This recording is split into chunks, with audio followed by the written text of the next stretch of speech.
கேவிக்குப்பம் அருகே சிறுத்தை தாக்கியதில் பசுமாடு மற்றும் கன்றுக்குட்டி பலியான சம்பவம் சோகத்தை ஏற்படுத்தியுள்ளது. வேலூர் மாவட்டம் மயிலாப்பூரை சேர்ந்த ராஜா என்பவரின் பசுமாடு மற்றும் கன்றுக்குட்டியை சிறுத்தை தாக்கியுள்ளது. அதில் பசுமாடு படுகாயம் அடைந்த நிலையில் கன்றுக்குட்டி சம்பவ இடத்திலேயே உயிரிழந்தது. அதேபோல் ஓங்குப்பம் கிராமத்தை சேர்ந்த வேலன் என்பவரின் கன்றுக்குட்டி மற்றும் கோழிகளை சிறுத்தை தாக்கி கொன்றுள்ளது. இதனால் கிராம மக்கள் வீட்டிற்குள் முடங்கியுள்ள நிலையில் வனத்துறையினர் சிறுத்தையை பிடிக்க நடவடிக்கை எடுக்க வேண்டும் எனவும் கோரிக்கை எழுந்துள்ளது. ஒரு 6 மாத கணிக்கிட்டு ஒரு 17 கோழி எல்லாம் சாப்பிட்டு போயிருக்குது. இந்த சிறுத்தையை அடர்ந்த வனப்பகுதியில் எடுத்துன்னு போய் விடுறதுக்கு எங்களுக்கு ஏதாவது ஒரு வழி கவர்மெண்ட் பண்ணி கொடுக்கணும்.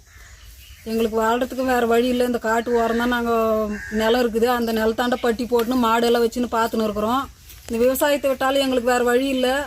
எங்களுக்கு மாடு வச்சுன்னு பொழைக்கிறதுக்கு எதனா ஒரு வழி சொல்லுங்க. அதுதான் கவர்மெண்ட்டை நாங்கள் கேட்டுக்கிறோம். கடையே இல்லைனாலும் ஹோட்டல் நடத்தலாம். இங்க ஒருத்தர் ஃபுட் ட்ரக் பிசினஸ் பண்ணி மாசம் 6 லட்சம் ரூபாய் சம்பாதிக்கிறார். எப்படின்னு தெரிஞ்சுக்க ஃப்ரீடம் ஆப்பை டவுன்லோட் பண்ணுங்க. எதுக்கு ஏதாவது உரிய நிவாரணம் கட்டி கொடுக்கணும் சார்.